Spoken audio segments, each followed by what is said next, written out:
o existe una definición de arte que pueda funcionar para todo el mundo. En cierta manera la definición de arte es negativa. O sea, el arte no es otras cosas. Y esto es parte de lo que lo vuelve muy problemático de definir. Pero esto es efectivamente la, si quieres, monstruosa herencia de la estética del siglo XVIII y XIX. Efectivamente, el arte no es producción, el arte no es conocimiento, el arte no es política en sentido pleno, el arte es en buena medida una serie de prácticas que o perdieron su uso y su función o están ligeramente fuera de la lógica de uso y validación también cognitiva. Y en esa dimensión es técnicamente preciso que te diga que la mejor definición del arte ocurre en negativo.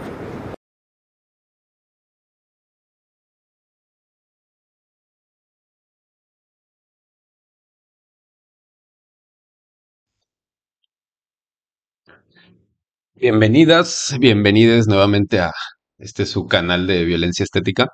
Gracias a toda la gente que siguió el canal, la gente que se suscribió. Muchas gracias. Ya somos más de 100. Siempre lo ando presumiendo.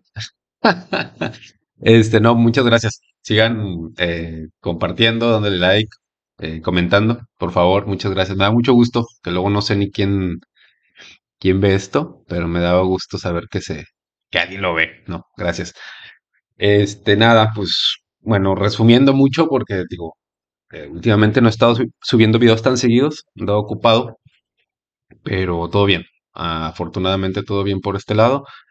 Pero bueno, quería tratar unos temas un poquito como eso. Siempre, últimamente dejo pasar un tiempo, no hago videos este, tan inmediatos, tan de reacción inmediata, sino se deja un tiempito ahí como un par de semanas. Y bueno, en este caso quería comentar algunas como reflexiones en el tiempo de, en este caso, la cuestión del MUAC. Bueno, contextualizo. Ocurrió la segunda marcha contra la gentrificación. En este caso partió de Fuentes Brotantes, del sur de Ciudad de México, y siguió un trayecto que cruzó por Ciudad Universitaria, CU, la UNAM. em, y bueno, como sabrán, de aquel lado, del lado sur, está el MUAC, ¿no? El Museo Universitario de Arte Contemporáneo. Por ahí pasó la marcha y hubo una especie como de contingente, un grupo ahí, no se sabe bien quiénes eran, pero que atacaron el MUAC, rompieron vidrios, grafitearon. Hay una biblioteca, no era una biblioteca, era una tienda de libros. Una biblioteca se hubiera sido como más grave, siento. Pero igual era una tienda de libros donde entraron y robaron libros, ¿no? Los medios, como siempre, pues se enfocaron como lo más, como llamativo de todo esto, lo más escandaloso que fue, pues, el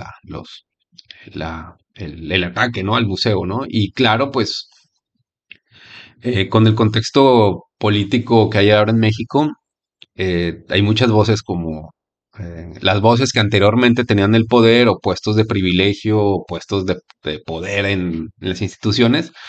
Muchas de estas gentes pues ya no los ocupan.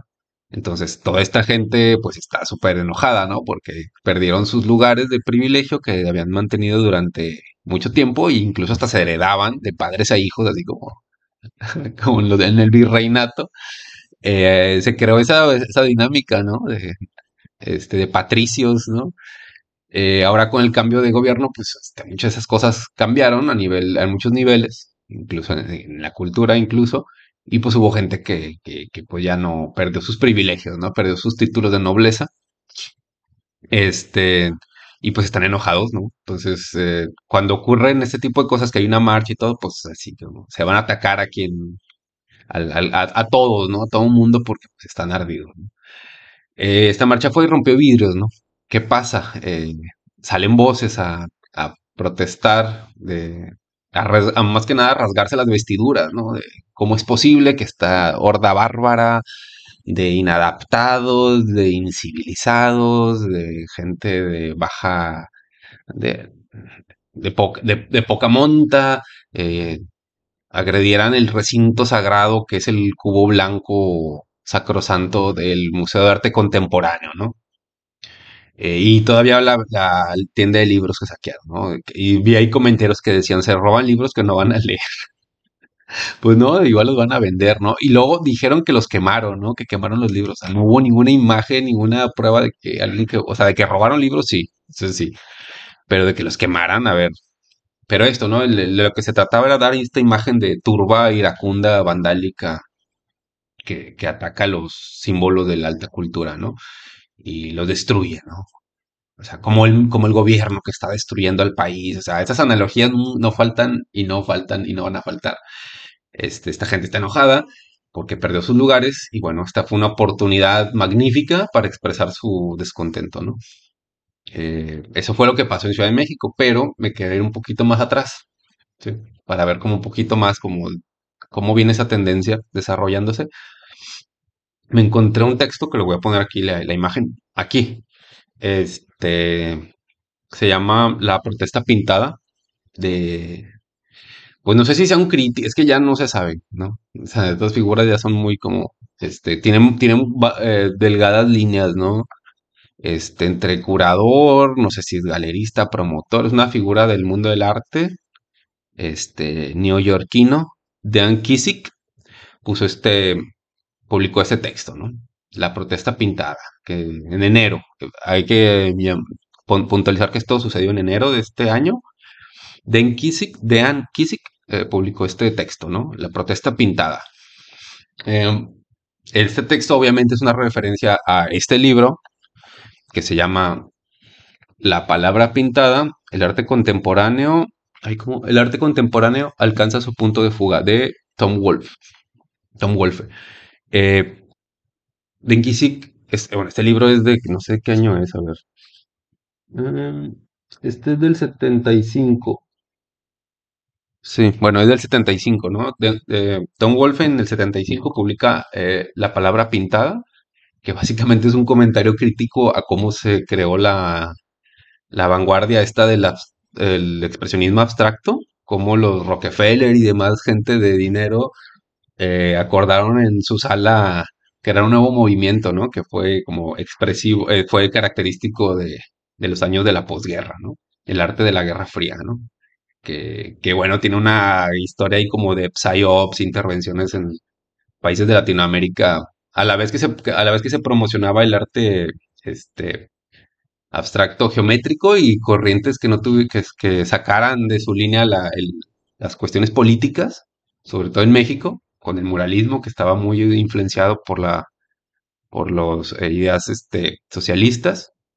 Se empezó a promocionar precisamente la contra, ¿no? Que era el arte abstracto, el arte geométrico y demás corrientes, ¿no? Que sacaban el contexto social político de las obras y se enfocaban en sus valores formales o cualquier otra cosa que no fuera esto. Entonces, Tom Wolfe de alguna forma hace una crítica, denuncia de cómo se creó esta corriente, que pues terminó siendo como el ancestro de lo que hoy conocemos como arte contemporáneo, ¿no? Que básicamente son todo lo que está ligado a arte conceptual y deja los soportes tradicionales. Así que muy, muy resumido, tendríamos que hacer un capítulo de esto. Total. Dan Kissick, en su texto La protesta pintada, haciendo referencia a esto que le digo de Tom Wolfe, básicamente, o sea, bueno, les explico un poco. El texto comienza diciendo que su madre perdió las piernas en un accidente automovilístico de camino a ver una exposición, ¿no? Había una exposición, la madre de Denki sigue, ay, voy a ir a verla. Tiene un accidente en el camino, no llega y pierde las dos piernas. Así empieza el texto, ¿sí? Y lo que dice Dan Kissinger es, bueno, que él fue a ver la expo a la que su madre se dirigía ese día, ¿no? La fue a ver y le pareció la exposición más horrible, asquerosa y despreciable que había visto en su vida, ¿sí? Y resulta que es una exposición, o sea, yo no he visto la exposición, no sé qué piezas están expuestas, pero él se refiere a que era arte woke, ¿no? Arte woke, identitario, cuestiones de género, cuestiones antirracistas, cuerpos disidentes, lo que sea. A esta persona le pareció la exposición más horrible que haya visto y se pregunta al final, dice, ¿por esto es que mi madre perdió las piernas? O sea, por venir a ver esta exposición de mierda, mi madre tuvo que estar así como tener este accidente y perder sus piernas. O sea, el tipo termina como inculpando a la exposición de ser como, de no estar a la altura de lo que a él le sucedió, ¿no? Obviamente, ¿no? Si tu madre pierde las piernas o se muere o pierde un ojo, o sea, creo que es mucho más grave que una exposición fea. No puedes culpar a una expo de por tus accidentes cotidianos, ¿no? Por las tragedias familiares que te ocurran, esa exposición no tiene nada que ver. Pero Dan Kissick se las arregla para que esto sí tenga que ver, ¿no?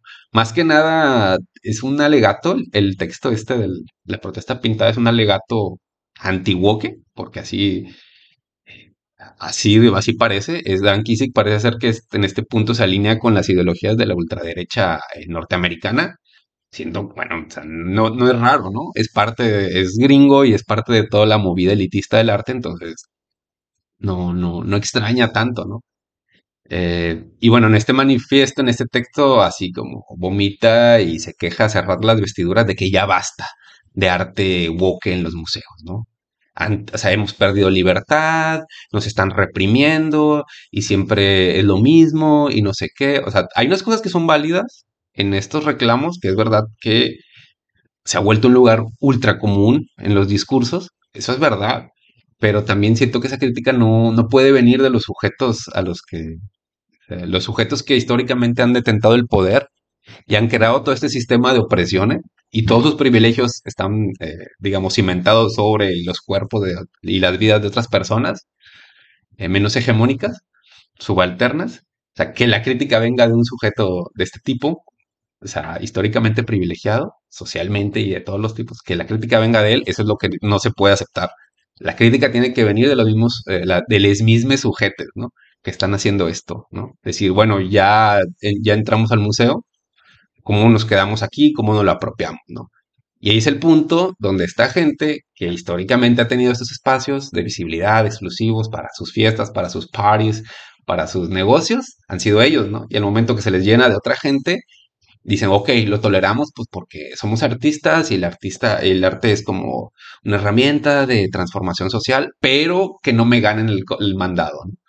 Entonces ya cuando ya sienten que están perdiendo algo es cuando aparecen esas reacciones. Si están muy bien los marginales, en tanto los pongamos controlar, se les demos una beca y los tengamos aquí trabajando para nosotros, ¿no? Nosotros siempre del lado de la administración, de la jefatura. Los otros como empleados, como peones, ahí entra cualquiera. Pero en el momento en que empiezan a escalar posiciones y empiezan a reclamar más cosas, ahí se vuelven complicados. Entonces ahí ya no me gustó, ¿no? Porque esto se está llenando de gente morena, de gente que usa pelucas, de gente y el ámbito en general es un ambiente de gente blanca privilegiada normativa, ¿sí? Es así. O sea, y también tanto así que, por ejemplo, ya lo había mencionado, el manual de estilo del arte contemporáneo de Helguera. Si es Helguera, ya ni me acuerdo. Porque acá lo pongo. En este manual de estilo, ya lo había mencionado, menciona, ¿no? O sea, hace una analogía entre el ajedrez y el mundo del arte, ¿no? Y dice, aquí la mayoría de las fichas son blancas. O sea, entiéndese lo que sea. O sea, no sé, o sea, vamos a hacer así como, vamos a dejarnos de eufemismos. Es de gente blanca el medio, de gente blanca rica, ¿sí? Generalmente hombres, ¿no? Bueno, hay muchas esferas donde es así marcadamente masculinista, homosocial y homosexual también, ¿no? Pero la gente es blanca, ¿no? O sea, independientemente de eso, la gente tiende a ser blanca. Entonces, ya hay un marcador ahí como, ¿cómo se dice? Una determinación determinante, está ahí. Es así para este público, ¿no? Es el que está operando, ¿no? Y estos discursos van en estas esferas, ¿no? Cuando se les empieza a llenar de otra gente, ya es como, ya los códigos, tenemos que adaptar nuestros códigos del arte contemporáneo a esta gente, ¿no? Que muchas veces son contrarios, son bien radicalotes, ¿no? Que es con lo que siempre estamos fantaseando, con los cambios sociales. Pero al momento que lo tienen enfrente, ya no quieren, ¿no? Y le sale el clasismo, le sale el sexismo, le sale la misoginia, le sale todos los como las cosas horribles que puede tener las clases conservadoras y privilegiadas, ahí brota, ¿no? Cuando los subalternos de los que tanto les gusta hablar y regodearse de sus experiencias que ellos no viven, se aparecen en escena. Ahí sí, uy, un subalterno de verdad, ¿qué hacemos, no? Y pues bueno, esto es lo que sucede. Al final, pues sí, sí, salen a relucir todos estos prejuicios que se tuvieron bien escondiditos durante mucho tiempo, porque pues ya se está dando cambios sociales donde la gente como marginal está poniendo al centro. Entonces eso o sea, está bien un rato, pero estos ya no pueden. Pero lo que me da risa, bueno, ya, esto fue lo que se estaba quejando este señor Dan Kissig en enero. O sea, un manifiesto antiguo que, bueno, y tuvo una respuesta que también la pongo por acá, que se llama Hagamos el arte grande otra vez. Creo que ese es el título. Es un artista afroamericano o afro, no sé de dónde, que le responde. O sea, le responde mucho mejor de lo que yo estoy haciendo acá. Bueno, yo nada más estoy explicando lo que más o menos lo que sucedió. Los textos están ahí. Ustedes fórmense sus ideas.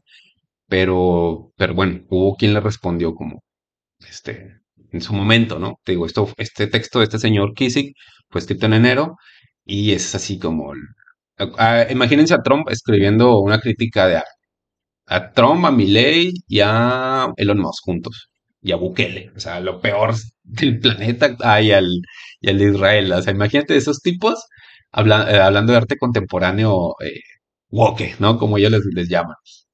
Bueno, eso fue en enero, en el ámbito del arte, así como el arte mundial que todo el mundo está volteando a ver. Bueno, sabemos muchos que no, porque andamos en otra, pero sí que nos interesa saber qué pasa. Entonces, ahí es las miradas internacionales voltean a ver hacia esos grandes centros, hacia esos grandes personajes de Nueva York, de la escena neoyorquina, como Dan Kissy, que se aventó la de Trump en el arte contemporáneo, ¿no? Se aventó este discursazo al final.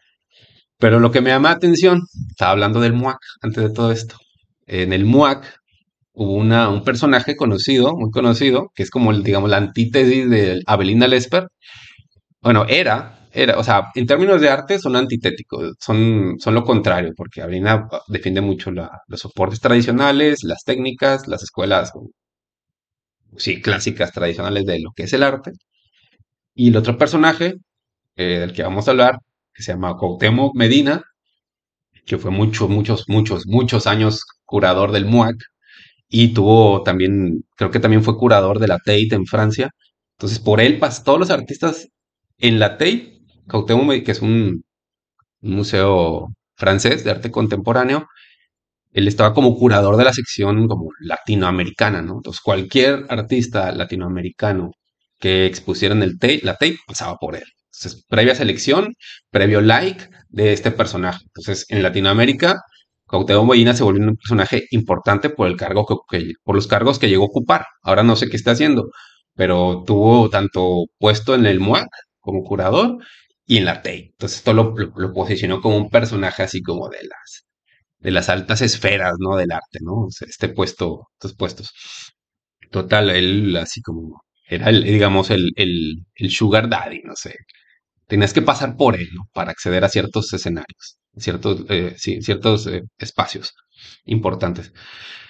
¿Qué pasa? Pues ya no, o sea, ya no, o sea, ya no está en la misma, ya pasaron otras cosas. Y pues anda ahí, ¿no? O sea, en proyectos igual importantes, codeándose con gente importante y espacios como muy visibles, pero ya no es aquella personaje, ¿no? No sé sobre quién esté gravitando todas estas cosas ahora, pero ya no. Pero ¿qué pasa? Cuauhtémoc Medina, que mucho tiempo estuvo en el MUAC, en este recinto que rompieron vidrios y grafitearon, eh, pues sale, o sea, saca una carta, ¿no? Que se llama En defensa del malestar. O sea, si la leen, si la ven, o sea, los paralelismos con la carta de Kissinger, escrita en enero en Nueva York, son así, son dos gotas de agua. O sea, simplemente la reacción ultraconservadora, facho tendenciosa de Kissinger en Nueva York en enero, tiene su réplica justo 4 o 5 meses después, junio, en México. O sea, Dan Kissinger escribe esto en enero, quejándose del wokismo a tope. Y en junio, en Ciudad de México, tenemos a Cuauhtémoc Medina haciendo lo mismo, exactamente lo mismo, pero versión región 4, ¿no? Versión tercermundista en México, y se avienta la mismita. O sea, un manifiesto anti-woke Y bueno, o sea, es que hay que leerlo porque dentro de todo esto, de quejándose de lo mismo que les dije, de que esta gente morena, disidente, tullida, sidosa, drogadicta, marginal, ya se nos está subiendo el cuello, ¿no? Ya, o sea, necesitamos libertad, ¿no? La sacrosanta libertad de los artistas, no sé qué. Le dice, pues, es que así, la situación política está así, ¿no? Y aparte es algo que se viene trabajando desde tiempo, ¿no? O sea, lo que les digo, ya que el lugar se les llena del pueblo, de la gente real, de la que tanto rehuyen los artistas, porque ahí lo dice, dice, es que el museo, ¿cómo dijo? Mira, aquí las putas. Se debate entre ¿dónde? Desde esas palabras así remamonas, exoterismo y el esoterismo, ¿no? El exoterismo para hablar como de lo exterior al museo, como si el museo no estuviera inserto en medio de la sociedad y sus tramas, lo que sucede afuera y lo que sucede adentro, ¿no? Que eso, el esoterismo es un conocimiento de iniciados, ¿no? Son códigos de iniciados, ¿no? Que solamente ellos descifran y pueden leer y nosotros sabemos de qué estamos hablando. Y lo otro, ¿no? De los que no saben, ¿no? Pues es que también esa es una falacia, porque de lo que ustedes están hablando está publicado. Hay libros que hablan de esto, hay un montón, o sea, la historia del arte está, o sea, la información ya está ahí, o sea, él está pensando, a pesar de que es un curador así de alto calibre de arte contemporáneo, no le ha entrado en la cabeza que existe internet y que ese esoterismo del que hablan ellos está ahí regado, o sea, no es ningún misterio, no es ninguna palabra misteriosa, sagrada en un libro que, o sea, no, más bien él está hablando de su circuito, de su medio, de su esfera, de la esfera de los privilegios, donde todos se pueden ver en igualdad porque están en igualdad de condiciones. Entonces, ahí dentro de estos esferas, tienen sus propias lógicas, sus propios chistecitos, sus propias comidillas, sus cositas, o sea, que le son propias a ellos, que al final es un pensamiento de burgués. Tanto esoterismo, son códigos burgueses, ya está. Y eso existe en el arte, existe en los masones, existe en los clubs de golf, existe en todos lados, ¿no? Y hasta en las borracheras de barrios bajos existen esos códigos donde nada más ellos saben de qué se trata lo que están haciendo, ¿no? Esos secretismos existen en todos lados. Nada más que aquí tiene digamos, la agravante o los privilegios de ser como cuestiones artísticas, ¿no? Institucionales, entre personajes públicos notables. Esa es la única diferencia, que es una cuestión de clase y de privilegios, ¿sí? Sus cosas esotéricas existen en todos lados, ¿no? Solamente que son sus cosas esotéricas, ¿no? Y tienen validez mientras estén respaldadas por instituciones y ciertos círculos de gente, ¿no? De ahí en fuera, pues no pasa de ser un chisme cualquiera de cualquier grupo social que se forma sus códigos, ¿no? Esotéricos. Pero eso, esta persona no se le olvida que está el internet, se le olvida que más que nunca ahora el museo está integrado a la sociedad y sus discursos ya, ya son conocidos, eso ya no existe. Y eso es precisamente lo que les molesta, que ese punto de exclusividad que tenían ya se perdió, se les está perdiendo. Y bueno, es que eso se empezó a perder desde que los curadores como Cuauhtémoc Medina tomaron la bandera de todo hombre es artista y cualquier objeto hecho por el hombre, cualquier acción es una obra de arte. Pero ahora que ese discurso ya se amplió, a ella no les gustó, les gustaba cuando ellos eran los que lo manifestaban y tenían el monopolio de ese discurso, ¿no? Ahora que ya es una cuestión como que se abrió socialmente, ya no les gusta, ¿no? Entonces hay que volver a cerrar las puertas del museo para, para volver a hacer nuestra fiesta de códigos burgueses, ¿no? De arte burgués. O sea, pero me encanta porque al final es una reacción en cadena, o sea, esta gente que es muy crítica y muy ahí en la movida y en la élite y despuntando siempre, pues al final con el tiempo siempre terminan tendiendo para atrás, terminan siendo conservadores. Y a este señor ya le llegó el momento de ser conservador, desde hace tiempo, creo, ¿no? Pero ahorita sí lo manifestó así como ya, ¿no? Y dentro de esta carta que él, si tienen estómago, paciencia o si tienen capacidad de burlarse de todo esto, léansela porque es así. Y también está la otra, que es larguísima, la de Denkisi, que es larguísima. Y es así como, ay, es que como empieza con lo de su mamá, que se le perdió, que perdió las piernas. No, señora, pues chocó, o sea, o sea, la expo no tiene nada que ver con que alguien haya pasado un alto un semáforo en rojo y le haya impactado, ¿no? O sea, pero esto, tiene que encontrar el punto visceral donde justificar su descontento, ¿no? Y lo encontró con las piernas de su mamá, ¿no? O sea, voy a hacer una obra de las piernas de la mamá de Kissy. Algo de lo que quería comentar es de que dentro de esta carta de Cuauhtémoc Medina, sale a mencionarlo, también lo mencioné en videos atrás, la polémica exposición de Ana Gallardo, la artista argentina esta que vulneró a personas, a mujeres trabajadoras sexuales de la tercera edad, que las usó como comidilla para su obra, pues ahí la defiende, ¿no? O sea, en su texto dice, ay, bueno, cuando fue lo de Ana Gallardo, yo estuve en las reuniones, yo estuve en las juntas, y así como, pero tú no trabajas en el MUAC. O sea, tú ya no tienes nada que ver con esa institución. O sea, ok, o sea, sabemos que en las instituciones luego la gente se las toma como si fuera negocio familiar, ¿no? Y a pesar de que ya no trabajes ahí, ya no tengas tu puesto, ya no estés cobrando un sueldo directamente o no sé qué pase, o sea, oficialmente ya no eres parte de la institución, porque sigue pesando tanto esa persona. O sea, como por eso, ¿no? O sea, ¿por qué se tiene que volver una especie como de feudo? ¿Por qué las instituciones públicas se tienen que volver una especie de feudo a merced de estos personajes que piensan que el museo es suyo? O que es de su familia, o que son de sus amigos, o de su séquito, ¿no? Son instituciones públicas donde si tú ya no tienes ese puesto, te largas, güey, a buscarte la vida en otro lado. Y no vienes aquí a reclamar como, ah, es que yo tengo llave del MUAC y puedo entrar cuando quiera. Pues no, o sea, eso no podría ser, ¿no? No debería ser. O sea, se mantienen los privilegios, esto que les digo, de patricios, ¿no? De títulos de nobleza, ¿no? De que yo todavía tengo peso en la institución porque quién sabe que, pues que no, o sea, eso está mal. Eso es parte de la corrupción que hay que eliminar en el país. Y si esta persona sigue teniendo peso en los museos, hay que ver quién les está abriendo la puerta. O quién sigue ahí dentro de las instituciones que le sigue abriendo la puerta a personajes que se supone que ya no deberían de estar ahí. Y al final, porque a lo mejor no les están pagando, pero sí que les reditúa en visibilidad, en capital simbólico, que es que el museo es nada más eso, es eso y nada más eso, capital simbólico, estar ahí, exponer ahí, ser parte de la estructura. Y esta persona, pues ya como ya se le acabó el contrato o lo que sea, pero siguen ahí. ¿Para qué? O sea, porque sin esas instituciones ellos no son nada. No han construido nada. Han construido un nombre, sí, pero si no tienes la institución donde montarme la expo, pues tú eres un lumpen, ¿no? Un lumpen más. Y eso es lo que les puede, o sea, que ponerse al nivel de lumpen, o sea, y me encanta.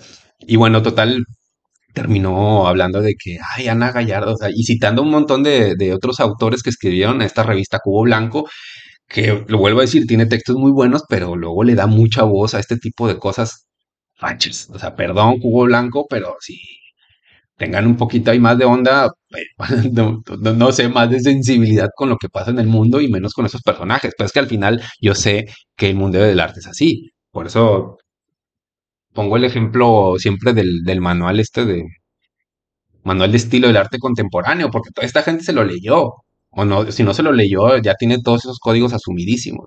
Y es para entender cómo funciona esto, ¿no?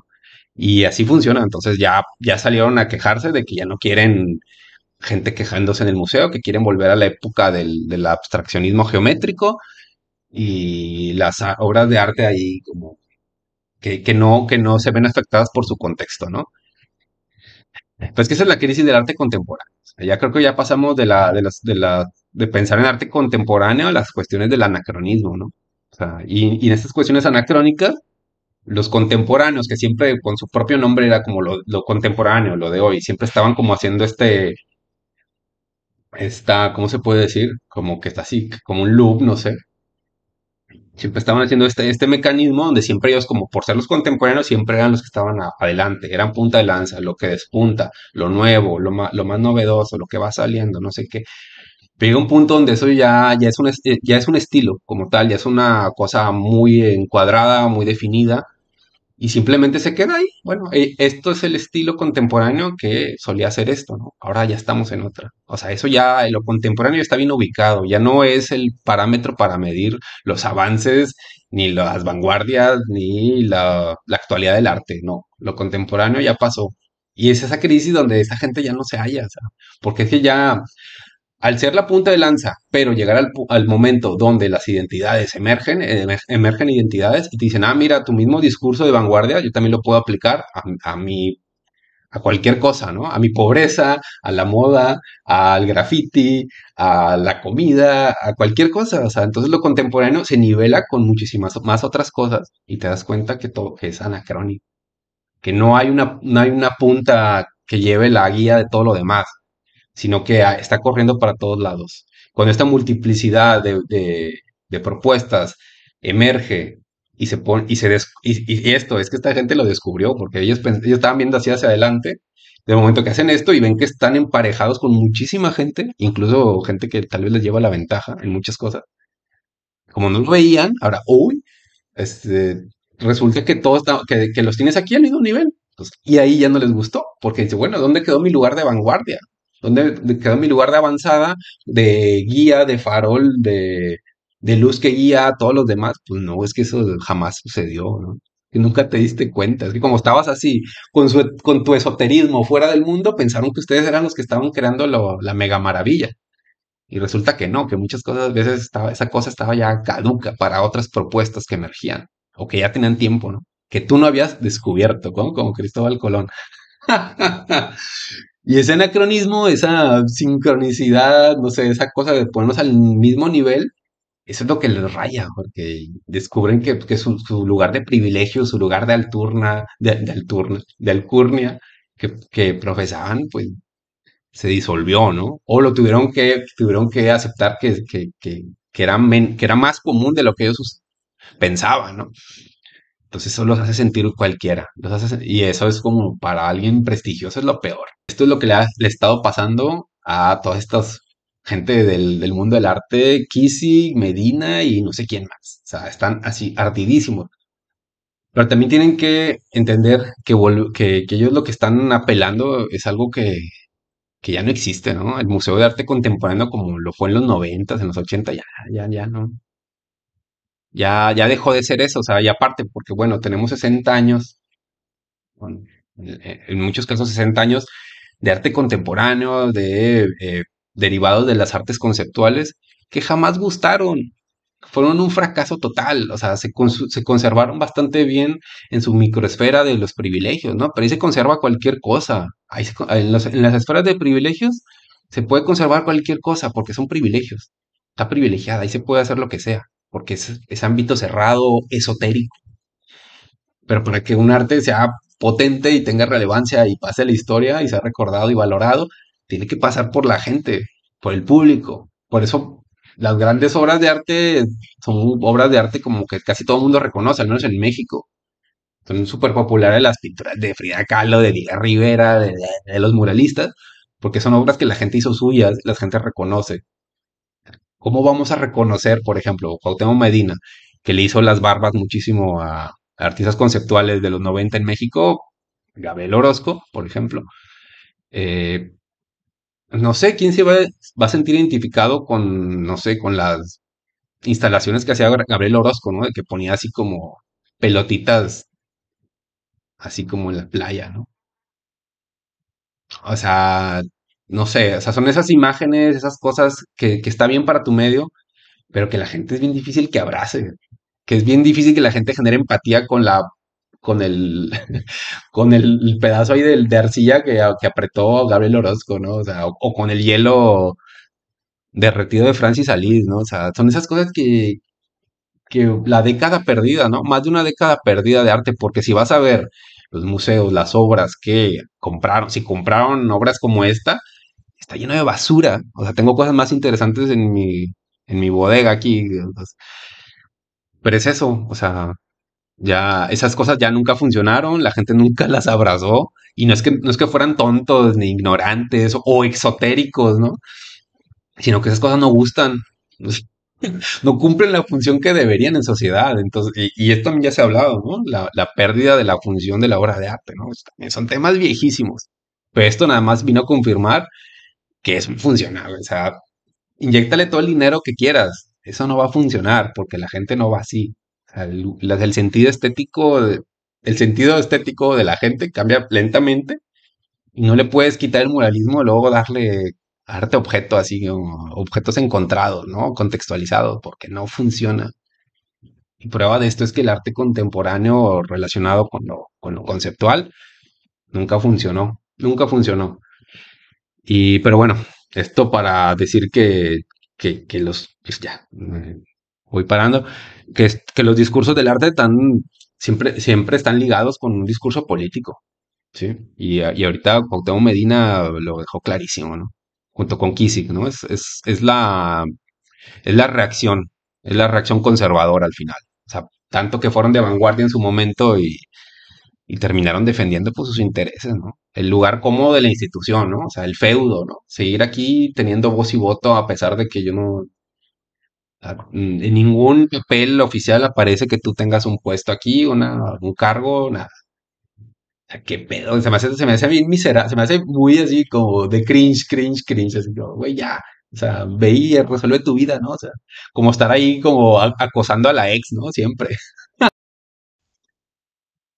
Y otro punto es el del artivismo, ¿no?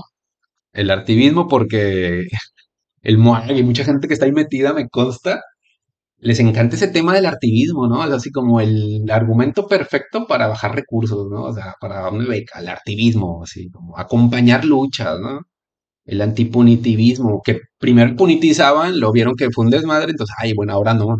Pero nos concentramos en la víctima, no en los agresores, ¿no? O sea, nos quedamos siempre del lado de la víctima como la gente buena, ¿no? Nosotros nunca agredimos a nadie. Así funciona el artivismo, ¿no? Es como lavarse las manos con fondos institucionales para también, tú para lavar todas tus violencias que se te conocen. Saludos para cierta gente. Eh, bueno, total, el MOAC dio apertura para todo esto, pero ¿qué pasa cuando aparecen activistas reales, ¿no? Activistas reales y gente enojada de verdad. ¿Qué pasa? Desarman ahí, ¿no? Y no la soportan, no la soportan. O sea, al final la moraleja es, los activistas sin beca son peligrosos. Ya viste, o sea, si no los tienes dentro del museo haciendo haciendo ahí como cartelitos de protesta y hacen una marcha ahí circular adentro de la sala y se desnudan y se manchan de sangre. Si no hacen eso y están afuera realmente con consignas reales, ahí ya no, ¿no? Ahí ya no operan. Pero me encanta porque en los 90 era bien común hablar de los scratches, del artivismo salió de, ¿cómo se llama esa señora? Ah, entonces no me acuerdo. Bárbara, no, se me olvidó. Pero es esta señora del que también hizo lo del archivo del repertorio. Ay, no me acuerdo cómo se llama. Es una tipa de los estudios de performance que en los 90 anduvo de viaje por Latinoamérica, en Argentina y en Perú, no sé dónde, y vio las manifestaciones del que hacía la gente, o sea, los colectivos, y que muchos rayaban como en el performance, ¿no? Entonces de ahí sacó sus ideas, ¿no? Del archivo del repertorio y la del artivismo, ¿no? Ay, se me olvidó el nombre de esta señora. Pero bueno, esta fue la que como habló de esto en los 90 y puso la piedra de toque para que todo el mundo se montara se parara ahí y empezara a hacer esto, ¿no? Pero se les olvidó el activismo deviene de causas sociales reales y profundas, ¿no? Y muchas veces son violentas. Entonces ahí la tienes, ahí se las dejo de tarea. Un activista sin beca es peligroso, ¿no? No, no hay que confiar en ellos, ¿no? Porque hacen estas cosas, ¿no? No respetan. Y es que al final el MUAC, bueno, no sé si el MUAC, pero como la gente que está ahí, como... Es que es lo que les decía, cuando se confunde la cuestión antigentrificación con xenofobia, ¿no? O sea, hay una delgada línea, o sea, no es lo mismo, yo lo sé, pero en cuestión de actos termina siendo así. Y es parte del proceso. Es como le estaba comentando hace un amigo hace unos días, le digo, es que es así, o sea, cuando algo estalla, corre para todos lados y las cosas se salpican. Entonces, en este caso se salpicó el museo, como se ha salpicado otra gente, es así. O sea, siempre hay saldo, siempre hay saldo. Es como convocas una mega fiesta, una mega party, y va a haber drogas, va a haber música, va a haber desmadre. O sea, alguien se va a accidentar, alguien se va a pelear, alguien se va a enfermar. O sea, esas cosas son inevitables. O sea, sí, son inevitables. Ya está. Solamente hay que tratar de minimizar esas cosas y ya está. Rompieron vidrios en el mall y, y ya está, ¿no? O sea, vamos a tratarlo como si fuera un activismo, un acto de activismo o un performance, que así como performance todo el mundo lo entiende bien y se contextualiza fácil y ya está, ¿no? Cuauhtémoc, ¿qué onda? O sea, ¿no pudiste justificar esto como performance, como arte o qué? ¿Qué pasó ahí? Ah, claro, la cuestión de la iconoclastía. O sea, también, o sea, en cada periodo histórico ha sucedido actos de iconoclastía. O sea, todas las guerras, todos los enfrentamientos, todas las cosas llevan iconoclastía. O sea, simplemente con la gentrificación. La iconoclastía es en contra de la cultura de la gente, las culturas barriales, y contra la arquitectura también de las calles. Se demuelen edificios históricos y edificios que tienen muchos años, emblemáticos o lo que sea, y se instalan ahí cosas horribles, ¿no? O sea, también son actos de iconoclastía porque van demoliendo lo antiguo, lo que ya estaba establecido, no necesariamente en el caso de la gentrificación para hacer cosas mejores, sino para beneficiar o cosas mejores para, no para la gente, ¿no? Para agentes privados, inversionistas y así, ¿no? Pero hay una iconoclastía, igual como hubo iconoclastía durante las guerras, ¿no? Que cuando hay una guerra, de las primeras cosas que se hacen en las guerras es saquear los museos.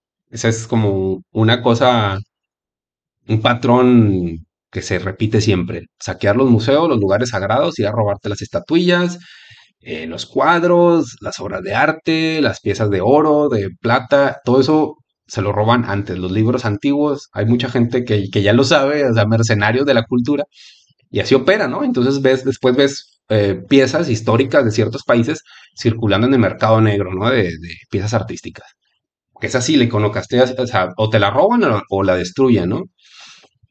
Eh, pero bueno, el caso del MOAC podemos interpretarlo también como esto, ¿no? Como un caso de iconoclastía. ¿Cuándo habían atacado un museo? Una protesta, o sea, nunca.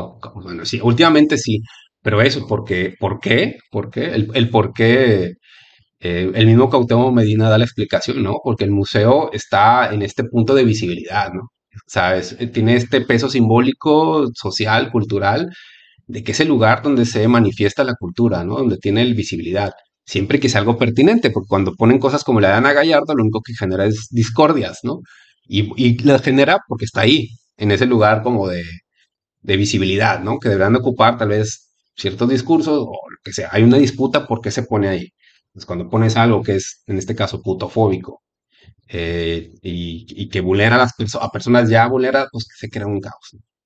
Entonces, no, tampoco les extraña que le rompan los vidrios. O sea, es la iconoclastía, ¿no? Así como en el siglo XVIII, siglo XIX, también se saqueaban las iglesias, ¿no? Y se fundían las figuras religiosas de plata, las fundían, igual como fundieron o destruyeron las figurillas de los dioses antiguos prehispánicos en toda América. O sea, son cambios, son procesos sociales exotéricos que afectan a tu esoterismo al final porque estás ahí, esa burbuja de abstracción que creaste con tus cuates, de abstracción privilegiada, porque está como protegida por un montón de instituciones y tales y nombres, a veces se revienta, a veces se ve afectada, también sacudida, y es donde le sale lo conservador a toda esta gente.